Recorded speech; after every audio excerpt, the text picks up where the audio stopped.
சட்டம் மாறி வந்து மண்ணை முட்டும் காலில் சூழ்ந்து கைகள் தட்டும் வாழியவே தென்னவராட்சி திசைகள் எட்டும் நம்மவராற்றல் விண்ணை முட்டும் எட்டு திக்கும் முரசு கொட்டும் வாழியவே.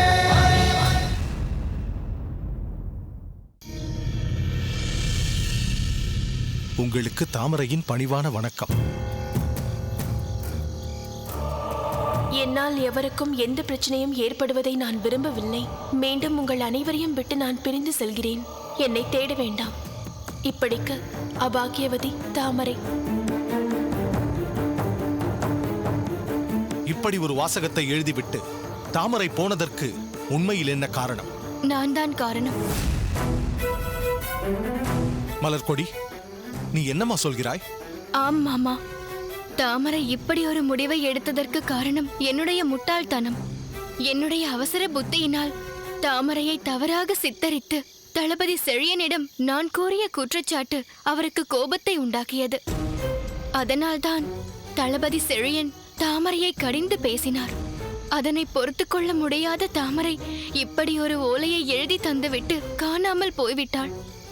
இல்லை மலர்கொடி, தாமரை இப்போது காணாமல் போனதற்கு காரணம் நீ இல்லை, நான் தான். இளம்பழுதி, நீயா? ஆமாம் தந்தையே. முன்பின் யோசிக்காமல் ஒரு தவறான யோசனையை நான் தாமரைக்கு கூறியதுதான் இப்படி ஒரு விபரீதம் நடந்ததற்கு காரணமாகிவிட்டது. கொற்கையில் வசிக்கும் வளர்ப்பு தாயிடம் செழியன் தாமரையை அழைத்துச் சென்றிருக்கிறான். அப்படி அவன் அழைத்துச் சென்றபோது அந்த வளர்ப்பு தாய் தங்களது பாரம்பரிய நகையை தாமரைக்கு தந்திருக்கிறார். அதை செழியன் தாமரையின் கழுத்தில் அணிவித்திருக்கிறான். செழியன் தாமரை கழுத்தில் அணிவித்த அந்த மணிமாலை தாமரைக்கே தெரியாத நிலையில் எங்கேயோ காணாமல் போய்விட்டது. அதை ஒரு அபசகுணமாக கருதி வருத்தத்தில் இருந்த தாமரை மூலமாக அந்த பாரம்பரிய நகை காணாமல் போன விஷயம் எனக்கு தெரிய வந்தது. தாமரையின் வருத்தத்தை போக்க நினைத்த நான் அவளிடம் அது சாதாரணமாக எல்லா மீனவ குடும்பங்களிலும் புழங்கும் பாரம்பரிய மணிமாலை, நான் உனக்கு காணாமல் போன மணிமாலை போன்றே தோற்றமளிக்கும் வேறு மணிமாலை ஏற்பாடு செய்து தருகிறேன் என்று கூற தாமரையும் அரை மனதுடன் அதற்கு சம்மதித்து விட்டாள்.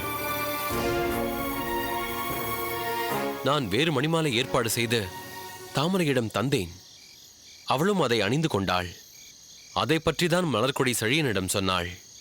அதனால்தான் இத்தனை விபரீதம் ஏற்பட்டது. இந்த விஷயத்தில் நான் தான் தவறு செய்துவிட்டேன்.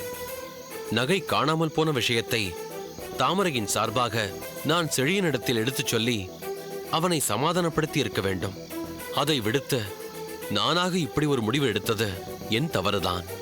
இல்லை இளவரசி, தவறு உங்கள் மீது இல்லை, இளவரசியாரின் மீதும் இல்லை. தவறு என்னுடையதுதான். தாமரை எளிதில் புண்படக்கூடிய மெல்லிய இதயம் படைத்தவள், உணர்ச்சி வசப்படக்கூடியவள் என்பதெல்லாம் எனக்கு நன்றாக தெரிந்திருந்தும் என் கோபத்தை அவள் மீது நான் கொட்டிவிட்டேன். அந்த காரணத்தால் தான் இப்படி ஓர் ஓலையை எழுதி தந்துவிட்டு அவள் என்னை விட்டு போய்விட்டாள். இப்படி ஒவ்வொருவரும் தாமரை காணாமல் போனதற்கான காரண பழியை தங்கள் மேல் ஏற்று அது பற்றி ஆராய்வதை விட்டுவிட்டு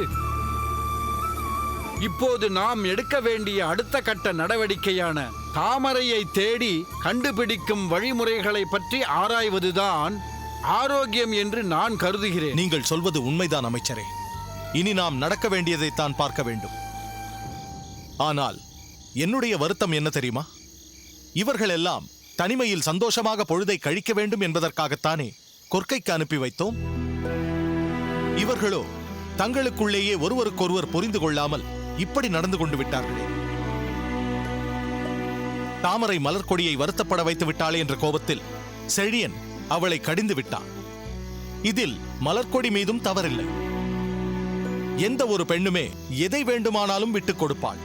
ஆனால் கணவர் என்ற ஸ்தானத்தை யாருக்காகவும் விட்டுக் கொடுக்க மாட்டாள். அதனால் மலர்கொடியையும் குற்றம் சொல்ல முடியாது. ஒரு காலகட்டத்தில் தாமரை மீது இளம்பழுதி தன் எல்லையை மீறி காதல் கொண்டிருந்தான். தனது அன்பினாலும் அணுகுமுறையினாலும் அவன் மனைவி மலர்கொடி இளம்பழுதியை மாற்றினாள். இது நம் அனைவருக்கும் தெரிந்த விஷயம். ஏற்கனவே இப்படியான சம்பவங்கள் நிகழ்ந்திருக்கும் போது தாமரை விஷயத்திலான அணுகுமுறைகளில் இளம்வழுதிதான் சற்று எச்சரிக்கையாக இருந்திருக்க வேண்டும்.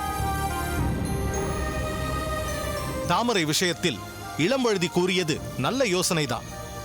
ஆனால் ஏற்கனவே தாமரை விஷயத்தில் இளம்வழுதி நடந்து கொண்ட முறையினால் இப்படியானதொரு சூழ்நிலை யாருக்குமே வேறு மாதிரியான சந்தேகத்தை ஏற்படுத்தும். ஏன், நானே அந்த இடத்தில் இருந்திருந்தால் எனக்கே அப்படி ஒரு சந்தேகம் வருவதற்கு வாய்ப்பிருக்கிறது.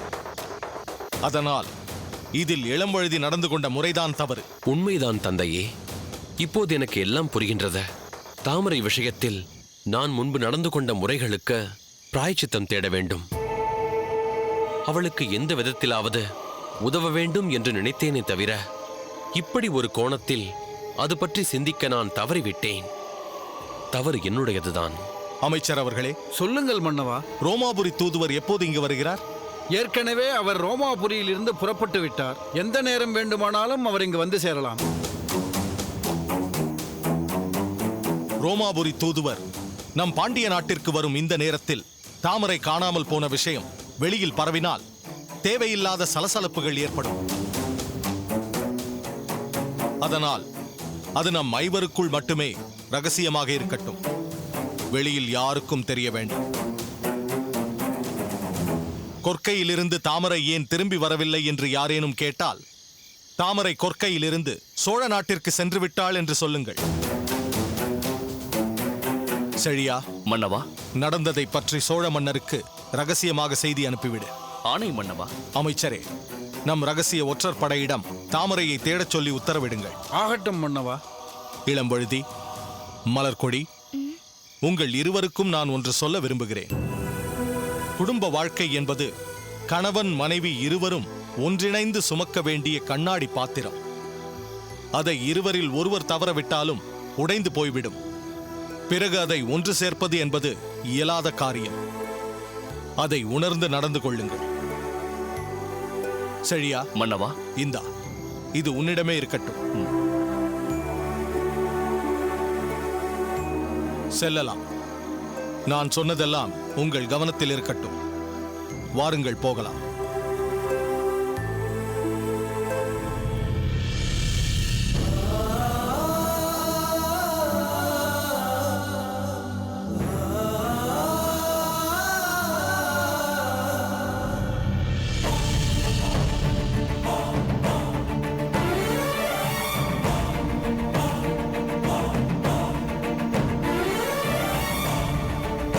தாமரை,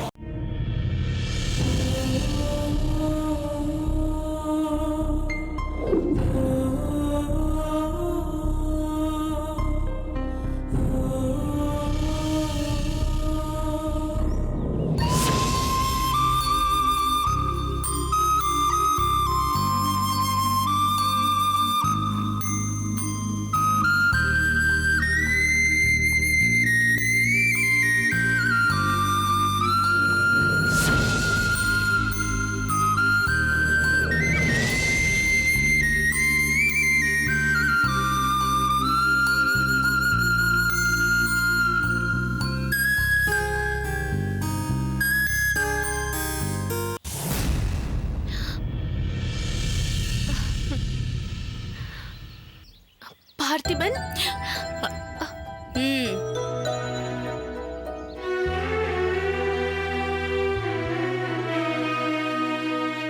என்ன பரிவாதனி, என்னை கண்டதும் உன் முகம் மாறிவிட்டது. நீ எதிர்பார்த்த பார்த்திபன் இங்கு இல்லாமல் போனதால் உனக்கு ஏமாற்றமாகிவிட்டதா? அது சரி. சோழ நாட்டிற்கு செல்ல போகிறோம் என்று அறிந்ததும் உன் நினைவெல்லாம் அங்கு சென்றால் பார்த்திபனை சந்திக்கலாம் என்று பார்த்திபனை பற்றி மட்டும்தானே சிந்தித்திருக்கும். சோழ நாட்டில் முத்துநகை என்றொருத்தி இருக்கிறாளே என்ற எண்ணம் எல்லாம் உனக்கு எங்க இருக்க போகிறது? இல்லை இல்லை, அப்படியெல்லாம் ஒன்றுமில்லை. நீயும் என்னுடைய நெருங்கிய தோழிதான். உன்னை பார்த்ததும் எனக்கு மிகவும் சந்தோஷம்தான். ஓ, அதை உன் வாய்தான் சொல்கிறது, முகம் சொல்லவில்லையே. உண்மைதான் முத்துநகை. நான் சோழ நாட்டிற்கு வந்திருப்பதால் எப்படியும் பார்த்திபன் என்னை தேடிக்கொண்டு வருவார் என்று எதிர்பார்த்து கொண்டிருந்தேன்.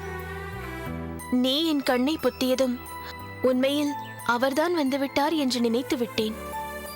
என்னுடைய எதிர்பார்ப்பு ஏமாற்றமாகி போனதில் எனக்கு இன்னமும் வருத்தம் இருந்து கொண்டுதான் இருக்கிறது. பரிவாதினி, நீ பார்த்திபனை நினைத்து இங்கு வருந்து கொண்டிருக்கிறாய். சோழ நாட்டிற்கு வந்ததும் தன்னால் அவளை சந்திக்க முடியவில்லையே என்று எங்கள் சோழ தளபதி பார்த்திபனோ உறையூரில் இருந்தபடியே உன்னை நினைத்து வருந்திக் கொண்டிருப்பார். என்ன சொல்கிறாய் முத்துநகை? பார்த்திபன் இப்போது இங்கு இல்லையா? ஆமாம், சோழ மன்னர் தனக்கிட்ட சில முக்கியமான பணிகளை நிறைவேற்றுவதன் பொருட்டு அவர் உறையூருக்கு சென்றிருக்கிறார். நான் என் தாய் தந்தையருடன் சோழ நாட்டிற்கு வரப்போகிறேன் என்ற செய்தி அவருக்கு தெரியுமா தெரியாதா? ஓ, நன்றாக தெரியுமே. நான் சோழ நாட்டிற்கு வரப்போகிறேன் என்று பார்த்திபனுக்கு நன்றாக தெரிந்திருந்தும் அவர் உறையூருக்கு புறப்பட்டு சென்றிருக்கிறார் என்றால் அதற்கு என்ன அர்த்தம் இருக்கின்றது? அவரை சந்திக்க வேண்டும் என்ற எதிர்பார்ப்பு எனக்கு இருக்கும் என்பது அவருக்கு தெரியாதா? பரிவாதினி, நீ சோழ நாட்டிற்கு வரும் நேரத்தில் தான் இங்கிருக்க வேண்டும் என்றுதான் பார்த்திபனும் விரும்பினார். ஆனால் சோழ மன்னரின் கட்டளையை மீற முடியாமல் கட்டாயம் உறையூருக்கு போக வேண்டிய சூழ்நிலை அவருக்கு ஏற்பட்டுவிட்டது. இப்போது என்ன? அவர் உறையூரிலேயே நிரந்தரமாகவா தங்கிவிடப் போகிறார்? கூடிய சீக்கிரமே இங்கு வரத்தானே போகிறார். வந்து விடுவார்தான். ஆனால் அவர் எப்போது இங்கு வரப்போகிறாரோ, நான் மீண்டும் எப்போது அவரை சந்திக்கப் போகிறேனோ. ஏன் இப்படி பெருமூச்சு விடுகிறாய்? பரிவாதினி, காதலின் சுவை கூடுவதே இது போன்று காத்திருக்கும் நேரங்களில்தானே? உனக்கு ஒன்று தெரியுமா? பல நேரங்களில் காதலர்களுக்கு இடையேயான இந்த மாதிரியான பிரிவு அவர்களின் அன்பை அதிகப்படுத்தி இருக்கிறது. மறுபடியும் நீங்கள் இருவரும் சந்திக்கும் போது இந்த பிரிவின் கணம்தான் உங்கள் இருவருக்கும் இடையில் ஒரு அலாதியான இன்பத்தை ஏற்படுத்தி தரும். அந்த மாதிரியான ஒரு சந்தர்ப்பம் இப்போது உனக்கு ஏற்பட்டிருக்கிறது.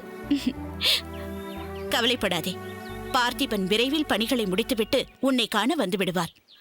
அப்பொழுது உன் காதலனிடம் வெளிப்படுத்த வேண்டிய அன்பை எல்லாம் வெளிப்படுத்து. இப்பொழுது இந்த தோழியிடம் சற்று இரக்கம் காட்டி பேசேன். உன்னிடத்தில் பேசி என்னால் வெற்றி கொள்ளவே முடியாது. ஆனால் நீ என்னென்னவோ பேசி என்னை சமாதானப்படுத்தி விட்டாய். ஆமாம், வெளிக்குடி இளவரசி தாமரை எப்படி இருக்கிறாள்? நன்றாகவே இருக்கிறாள். இப்பொழுது தாமரை இருப்பது பாண்டிய நாட்டில். தாமரை தன் காதலன் செழியனை சந்திப்பதற்காக இளவரசர் இளம்வழுதி தன் மனைவி மலர்கொடியுடன் பாண்டிய நாட்டிற்கு புறப்பட்ட போதே அவர்களுடன் தாமரையும் சென்று விட்டாள். ஓ, சூரியனை தேடி தாமரை சென்று விட்டதோ? ஏன் பரிவாதனி, நானும் தளபதி பார்த்திபனும் மாறுவேடத்தில் வந்து இளவரசர் இளம்வழுதியையும் தாமரையும் எங்களுடன் அழைத்து வந்தது பற்றி முதலில் சேர மன்னர் என்ன சொன்னார்? பிறகு எப்படி சமாதானமானார்? அவர்கள் இருவரையும் நீங்கள் இருவரும் அழைத்துச் சென்ற பின் நானே என் தந்தையிடம் அனைத்து உண்மைகளையும் கூறிவிட்டேன். முதலில் கோபப்பட்டார். என்னுடன் பேசுவது கூட கிடையாது. பின்னர் மங்கம்மா தேவியார் வந்து இளவரசரை பற்றிய உண்மையை கூறியதும் என் தந்தையார் சமாதானமாகி என் செயலையும் நன்கு பாராட்டினார். அப்படியென்றால் சேர மன்னரையும் சேர ராணியாரையும் இனி நான் தைரியமாக சென்று சந்திக்கலாம் என்று சொல். நீ மட்டும் என்ன, அவரும் கூட இனி தைரியமாக வந்து என் தாய் தந்தையரை சந்திக்கலாம். யாரம்மா அந்த அவர்? போ முத்துநகை.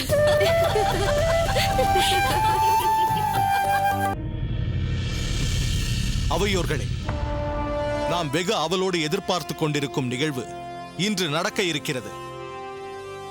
ரோமாபுரி தூதுவன் இன்று இங்கு நம் அவைக்கு வர இருக்கிறார். கொற்கை துறைமுகத்தில் வந்திறங்கும் அவரை வரவேற்க செழியன் சென்றிருக்கிறார். கொற்கையிலிருந்து அவர்கள் மதுரைக்கு வந்து சேரும் நேரத்தை கணக்கிட்டு இந்த அவையை கூட்டியிருக்கிறார் நமது அமைச்சர் அறிவுடை நம்பி. இந்த தூதுவன் எப்போதோ இங்கு வந்திருக்க வேண்டும். அது சம்பந்தமாக அகஸ்ட சீசர் ஓலை எழுதி வெகு நாட்கள் ஆகிறதே. நாம் தானே அதை உடனே ஏற்காமல் தாமதித்துக் கொண்டிருந்தோம். என்ன செய்வது? இளவரசர் சேர நாட்டில் இருந்ததால் அல்லவா தாமதிக்க நேர்ந்தது. மகேந்திரா, தூதுவர் வந்தவுடன் நீ ஒரு காரியம் செய். சொல்லுங்கள் மன்னவா. தூதுவரிடம் இளம்வழுதியை சுட்டிக்காட்டி, இவர்தான் எங்கள் இளவரசர், இவர்தான் சேர நாட்டில் சிறைப்பட்டு கிடந்தார், இளவரசர் இல்லாமல் நீங்கள் அதை பற்றி கேள்வி கேட்டால் என்ன செய்வது என்று வெட்கப்பட்டு கொண்டுதான் நாங்கள் உங்களை உடனே வராதீர்கள் என்று தடுத்து விட்டோம் என்று ரோமாபுரி தூதுவரிடம் சொல்லிவிடு. மன்னவா, நான் பிறகென்ன? இப்போது எதற்காக அந்த பேச்சை எடுத்தாய்? இளவரசரை பழிப்பதற்கா அல்லது என்னையே இழிவுபடுத்துவதற்கா? மன்னிக்க வேண்டும் மன்னவா, நான் எந்த நோக்கத்தோடும் அதை பேசவில்லை. இனி ஒரு வார்த்தை கூட அதை பற்றி பேச மாட்டேன். மன்னவா, தூதுவரை வரவேற்க வேண்டிய இந்த நேரத்தில் தாங்கள் மகிழ்ச்சியான மனநிலையில் இருக்க வேண்டியது அவசியம். எதையோ நினைத்து எதையோ பேசுபவர்களை எல்லாம் நீங்கள் பொருட்படுத்தக்கூடாது. அதுவும் சரிதான். அகஸ்டஸ் சீசர் மூவேந்தர்களில் நம் பாண்டிய நாட்டை முதன்மையாக கருதி மிகப்பெரிய கௌரவத்தை அளித்திருக்கிறார். அதற்கேற்ப அவரது தூதுவரை நாம் பெருமைப்படுத்த வேண்டும். தந்தையே, தூதுவர் நம் தமிழ் மொழியை அறிவாரா இல்லையா என்பது தெரியவில்லையே. பெரும்பான்மையான ரோமானியர் தமிழ் மொழியை சரளமாக உரையாடாவிட்டாலும் ஓரளவிற்கு நாம் பேசுவதை புரிந்து கொள்பவர்களாகத்தான் இருக்கிறார்கள். ரோமானிய பேரரசர் தமிழ்நாட்டிற்கு தனது தூதுவனை அனுப்பும் போது ஓரளவு தமிழ் மொழியை அறிந்தவராகத்தான் தேர்ந்தெடுத்து அனுப்புவார். தாங்கள் சொல்வதும் சரிதான். தூதுவர் வந்து விட்டார் மன்னவா. எங்கே அவர்? சிபியோ,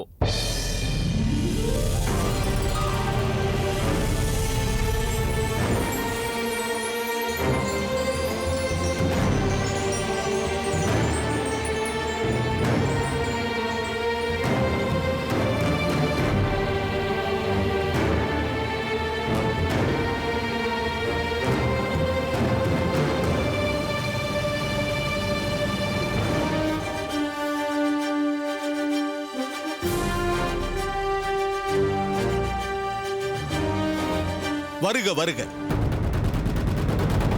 ரோமாபுரியிலிருந்து தமிழகத்திற்கு வருகை புரிந்திருக்கும் தூதுவரே வருக. தங்களை வரவேற்பதில் எங்கள் பாண்டிய நாடு பெருமை அடைகிறது. ஒருவேளை தூதுவருக்கு தமிழ் புரியவில்லையோ? ஏன் புரியாது?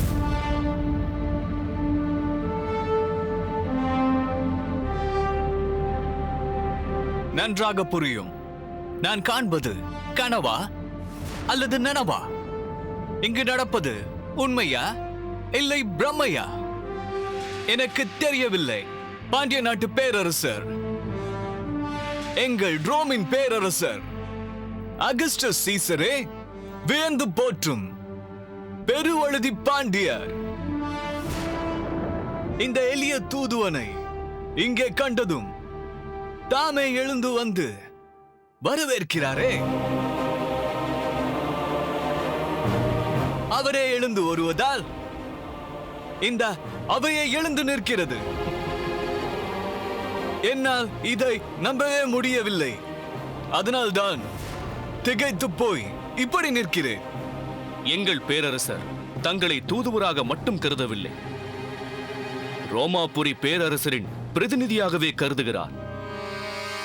கடல் கடந்து வந்திருக்கும் தங்களை உரிய முறையில் வரவேற்க வேண்டும் என்பதற்காகவே தாமே எழுந்து வந்து தங்களை வரவேற்கிறார். மன்னவா, தங்களை பற்றி எத்தனையோ அரிய செய்திகளை நான் கேட்டு வியந்திருக்கிறேன். நான் தங்களை பற்றி அறிந்த அத்தனையும் உண்மைதான் என்பதை இன்று ஒரே நாளில் நான் உணர்ந்து கொண்டேன். மீண்டும் ஒரு முறை தங்களுக்கு வணக்கம் தெரிவிப்பதை தவிர வேற எப்படி என் நன்றியை தெரிவிப்பது?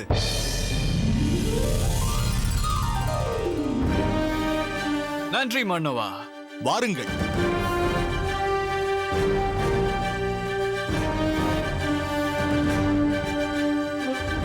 இவன்தான் மணிமாறன், எங்கள் பாண்டிய நாட்டின் பிரதம சேனாதிபதியான மார்த்தாண்டரின் மகன், செழியனுக்கு அடுத்த நிலையில் உள்ள படைத்தலைவர்.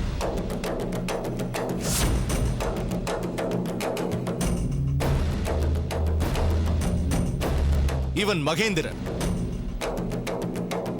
எனது உடன் பிறந்த தமக்கையாரின் புதல்வன். இவரும் ஒரு படைத்தலைவரோ? இல்லை இல்லை,